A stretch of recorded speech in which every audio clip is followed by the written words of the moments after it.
Šiaulių miesto savivaldybės tarybos sprendime buvo priimta, kad nuo kitų metų sausio 1 dienos didėja mokestis už automobilių statymą raudonoje zonoje. Susidaro tokia situacija, kai nelieka stovėjimo į vietų. Ką tai reiškia? Tai reiškia, kad jau žmonės priprato ir vėl renkasi automobilį atvykimui į centrą.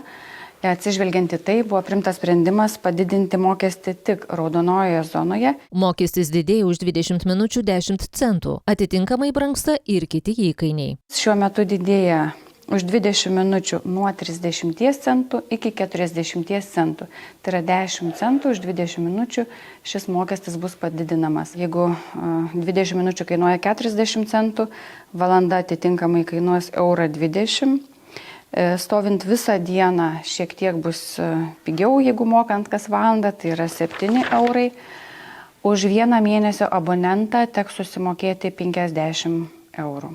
Šiuo metu raudonosios zonos užimtumas siekia kone 90 %. Didinant kainą vylimasi, kad automobilių stovinčių raudonoje zonoje mažės.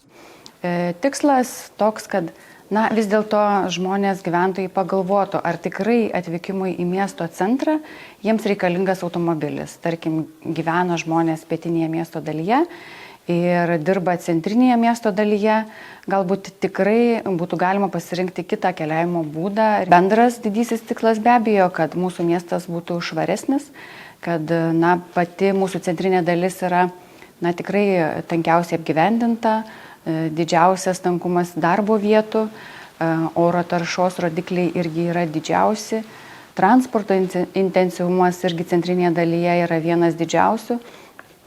Todėl šitoje dalyje tiek dirbantis, tiek gyvenantis patiria tokį didelį apkrovimą tiek taršos, tiek triukšmo.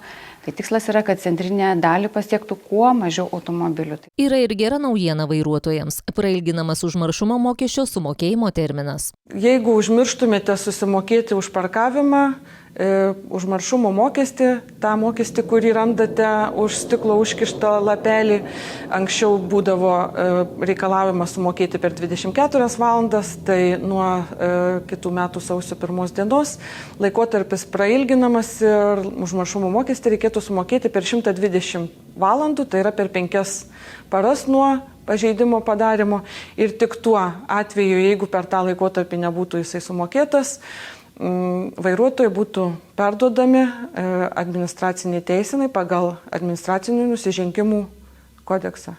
Įsigijusiems abonementą iki gruodžio 1 dienos priemokos primokėti nereikės. Norime priminti gyventojams, kurie įsigyja abonementus, kad naujos kainos nors ir įsigalioja nuo sausio 1 dienos, tačiau įsigyjant abonementus už ateinančius laikotarpius nuo sausio 1 gruodžio mėnesį jau bus taikomos naujas įkainis.